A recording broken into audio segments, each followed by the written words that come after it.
til en genopbygning af Ukraine, men nu kan man sige, nu er vi i der, hvor vi tager et yderligere skridt og siger, nu skal de...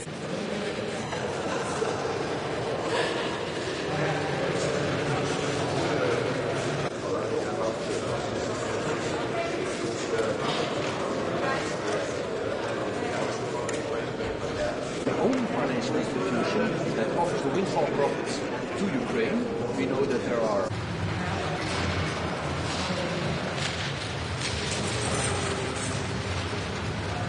us. So these are risks. There must be transparency about the risks. There must be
violating the UN Charter, the territorial integrity of Ukraine and its sovereignty, and then destroy the country's civilian infrastructure, energy infrastructure, kill civilians, and expect others to pay for it.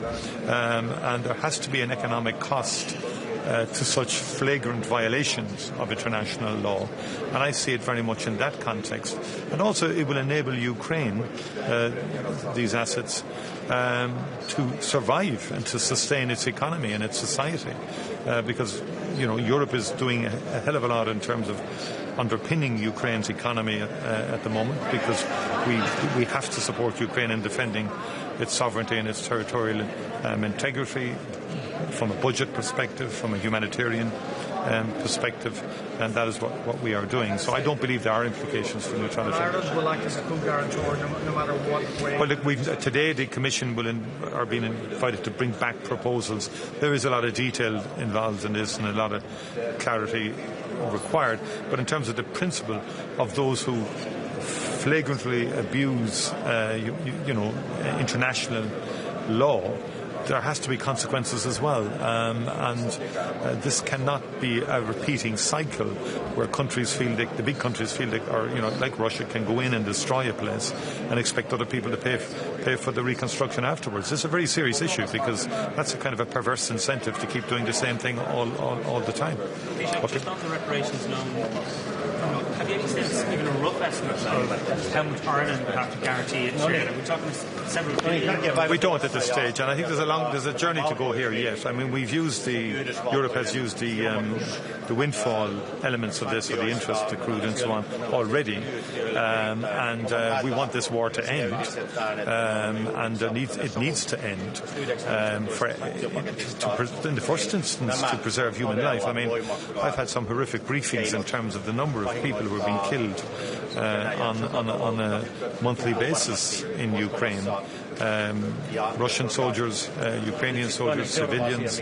It's a terrible war, and it needs to stop. And also, we have to clearly disincentivize this kind of behaviour, because it's costing everybody. I mean, the cost of this war we are already paying for in different ways.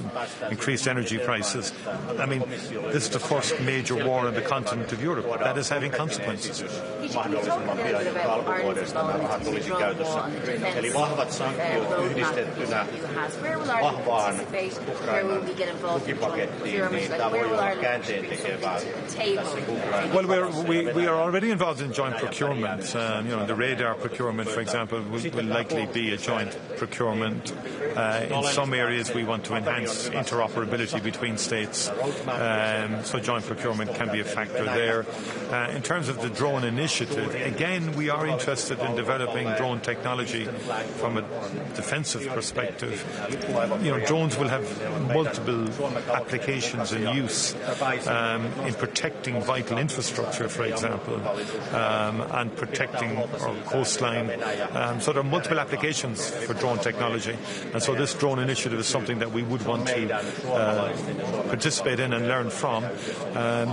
But obviously each member state takes its own lead on this, and the text is very clear.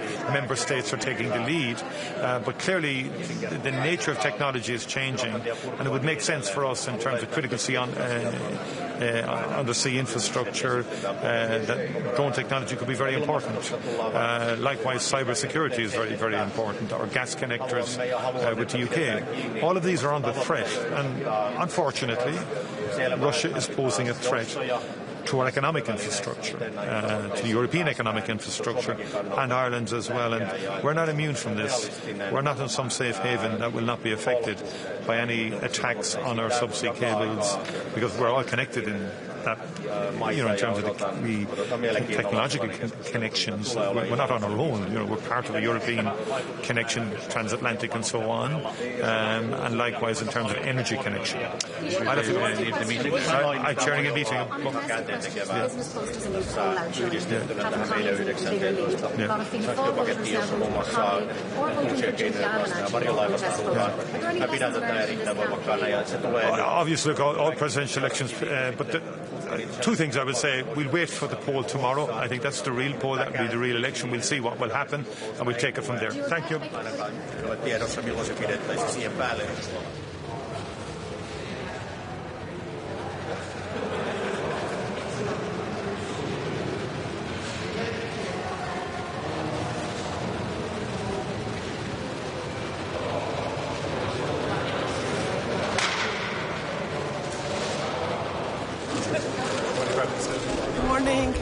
Morning, everyone.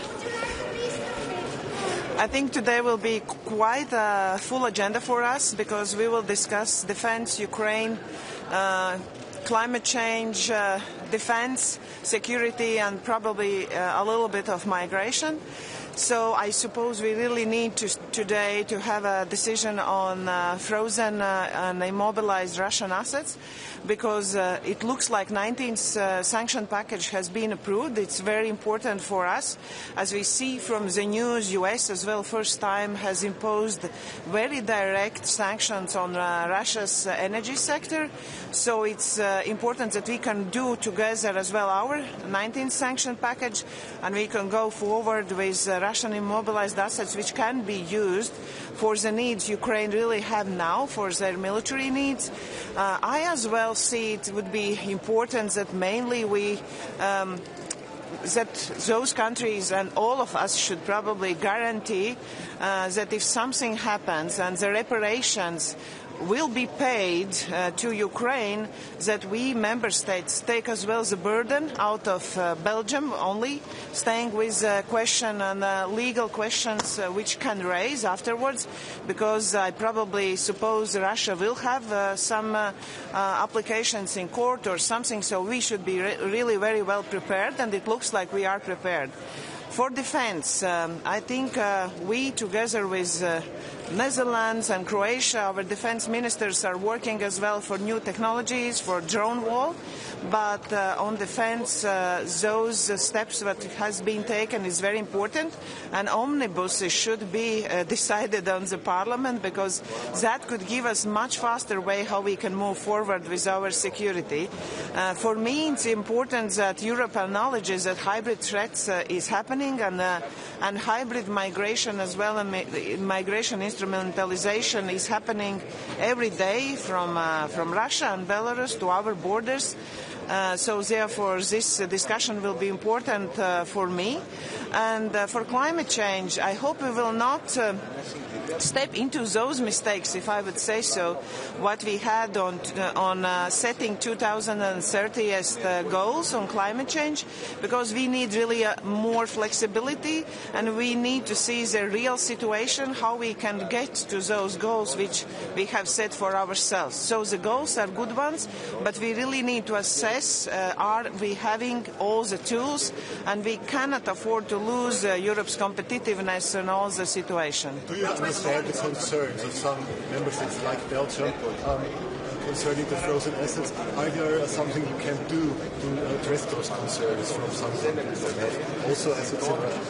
Yes, I think we had an informal summit where Belgian Prime Minister set out those legal questions, and on a page we have many answers on legal matters for frozen assets, because we will never take out those assets, so it means we will not actually move them out, so it will not be confiscated.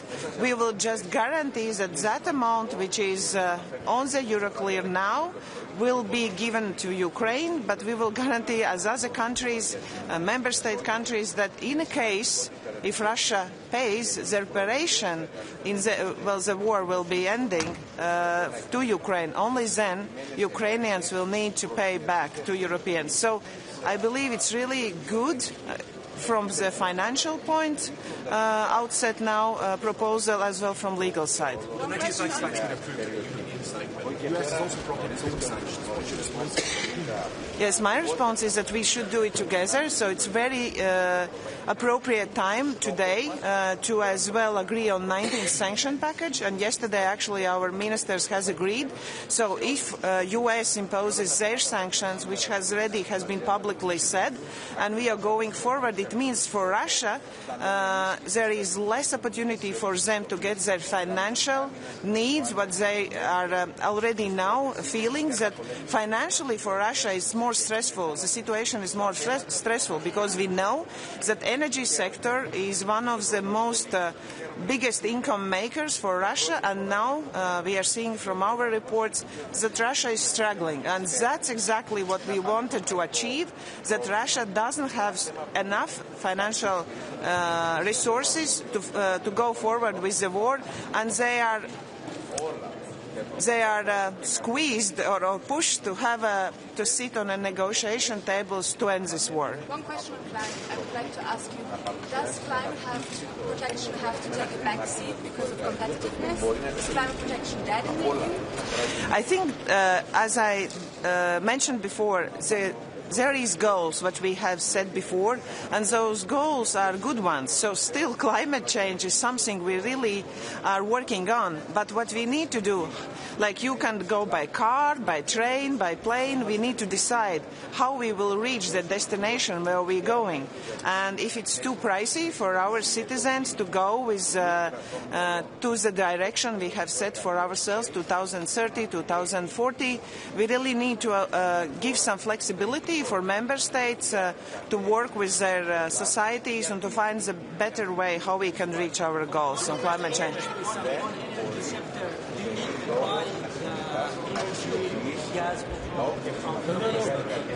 From East? From Middle East?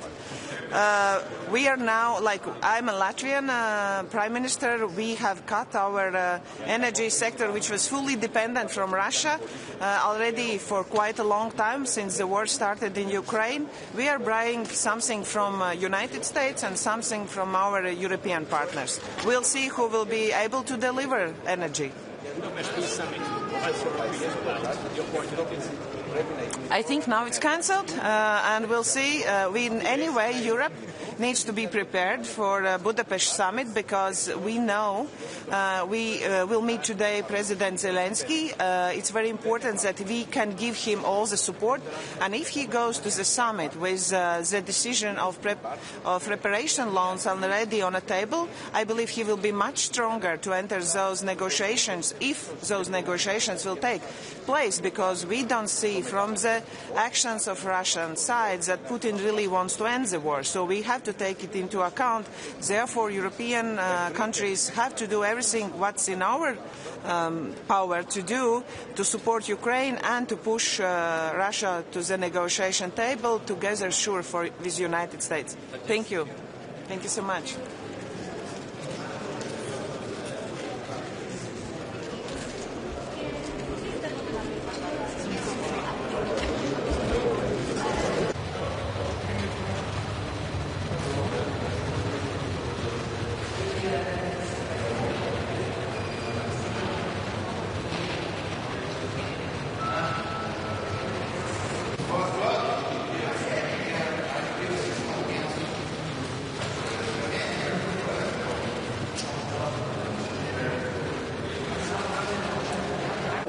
Θέλω να ξεκινήσω με το χθεσινό δείπνο που είχαμε με τον πρόεδρο της Αιγύπτου μέσα στο πλαίσιο της πρώτης συνόδου που έγινε ποτέ ανάμεσα στην Ευρωπαϊκή Ένωση και την Αίγυπτο. Θέλω να θυμίσω ότι η χώρα μας μαζί με την Ελλάδα και κάποια άλλα μεσογειακά κράτη εδώ και καιρό υποστήριζαν την ανάγκη αυτής της στρατηγικής συνεργασίας με την Αίγυπτο, κάτι που μετουσιώθηκε σε πρώτο στάδιο με την επίσκεψη της Προέδρου της Επιτροπής, την οποία συνόδευα μαζί με άλλους ηγέτες στην Αίγυπτο το 2024, και χθες είχαμε την πρώτη σύνοδο, και είναι πολύ σημαντικό το γεγονός ότι γίνεται σε αυτή την συγκυρία, σε μια συγκυρία που χθες ανάμεσα σε πολλά άλλα ο πρόεδρος της Αιγύπτου ζήτησε την ενεργό εμπλοκή της Ευρωπαϊκής Ένωσης στην εφαρμογή του σχεδίου του Προέδρου των Ηνωμένων Πολιτειών για το θέμα της Γάζας.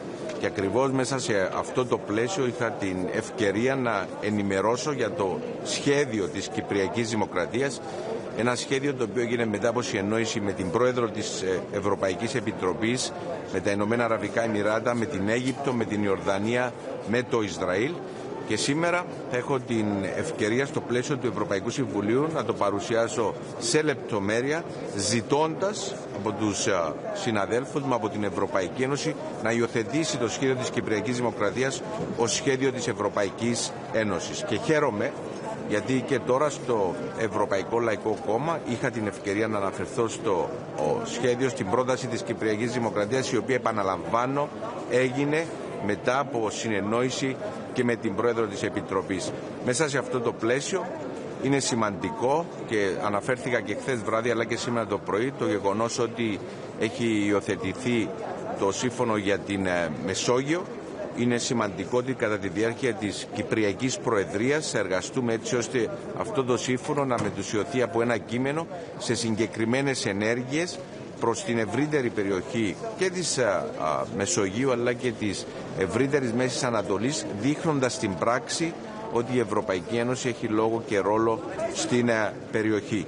Από εκεί και πέρα γνωρίζετε ότι είμαστε λιγότερες από 70 μέρες από την ανάληψη της Προεδρίας του Συμβουλίου της Ευρωπαϊκής Ένωσης. Ο στόχος μας, πέραν των όσων έχω προαναφέρει, είναι να ενισχύσουμε τη στρατηγική αυτονομία της Ευρωπαϊκής Ένωσης σε όλους τους τομείς. Και όλα τα θέματα που έχουμε σήμερα στην ατζέντα του Συμβουλίου ακριβώς αποσκοπούν σε αυτό το σκοπό. Όταν λέμε ενίσχυση της στρατηγικής αυτονομίας σε όλους τους τομείς, μιλάμε στην άμυνα, στην ασφάλεια, στην ενέργεια, στις πρώτες ύλες, στην καταπολέμηση της γραφειοκρατίας, στην ψηφιακή μετάβαση, στα θέματα που απασχολούν τους Ευρωπαίους ηγέτες. Και χαίρομαι, τους Ευρωπαίους πολίτες, και χαίρομαι γιατί σήμερα, για πρώτη φορά ενδεχομένως, στο Ευρωπαϊκό Συμβούλιο θα συζητήσουμε το θέμα της στέγασης.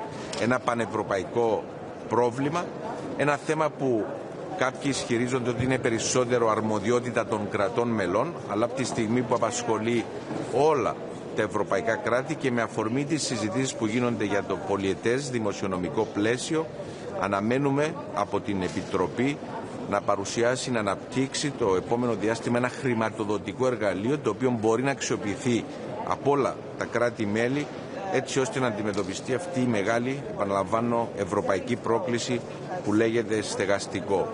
Τελευταίο σημείο που θέλω να αναφέρω, θέλω να χαιρετήσω το γεγονός ότι τα θέματα της άμυνας και της ασφάλειας συνεχίζουν να είναι ψηλά στην ατζέντα των συζητήσεων μας, θα είναι και σήμερα στο Ευρωπαϊκό Συμβούλιο.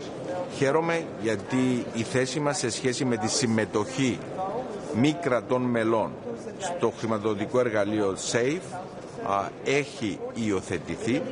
Καμία χώρα, τρίτη χώρα, η οποία κατέχει εδάφη ή απειλεί την ασφάλεια κρατών μελών, δεν μπορεί επουδενή λόγο να συμμετάσχει, να αξιοποιήσει τα όποια χρηματοδοτικά εργαλεία της Ευρωπαϊκής Ένωσης στον τομέα της άμυνας και της ασφάλειας.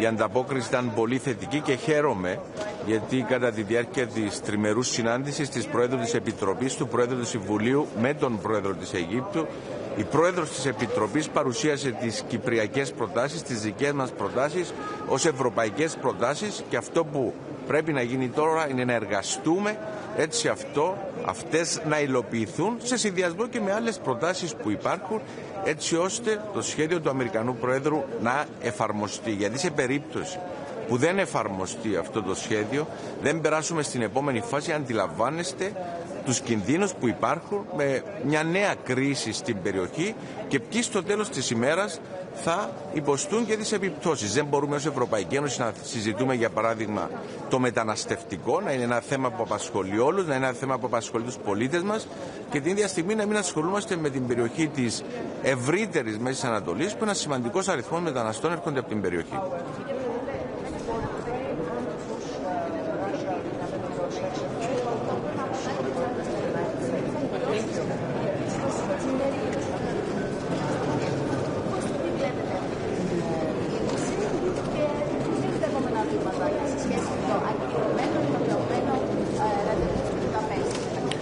Πρώτον, όσον αφορά το 19ο πακέτο, όντως έχει υιοθετηθεί. Υπάρχουν οι αμερικανικές κυρώσεις που αφορούν κυρίως τον τομέα της ενέργειας και έχουν υποβληθεί προτάσεις από ηγέτες κρατών μελών της Ευρωπαϊκής Ένωσης που μπορούν να αναπληρώσουν την ενέργεια η οποία βάσει των κυρώσεων των ΗΠΑ δεν μπορεί να διοχετευτεί στην Ευρώπη. Από εκεί και πέρα, όσον αφορά το ραντεβού, είχα ρωτηθεί και πριν λίγες μέρες στην Κροατία όπου βρισκόμουν, η συνάντηση του Αμερικανού Προέδρου με τον Ρώσο Πρόεδρο, αν η συζήτηση αφορά το Ουκρανικό, θεωρώ ότι ο Πρόεδρος της Ουκρανίας πρέπει να είναι παρόν, γιατί δεν μπορεί να συζητείται το μέλλον της χώρας του χωρίς την παρουσία του ιδίου.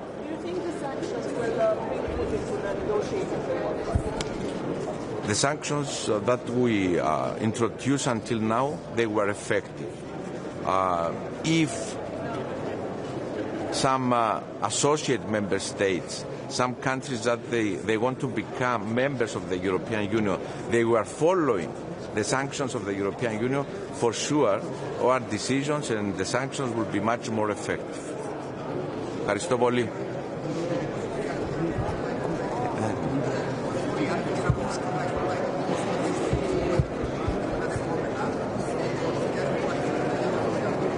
Δεν έγινε οποιαδήποτε συζήτηση στο περιθώριο των συζητήσεων του Ευρωπαϊκού Λαϊκού Κόμματος για την διαδικασία ψηφοφορίας στις κατεχόμενες περιοχές. Είχα την ευκαιρία με κάποιους ομολόγους μου σε διμερές επίπεδο να συζητήσουμε αυτή την εξέλιξη. Αντιλαμβάνεστε ότι όλοι μας θα κριθούμε στο τραπέζι των διαπραγματεύσεων. Να είστε καλά, ευχαριστώ πολύ.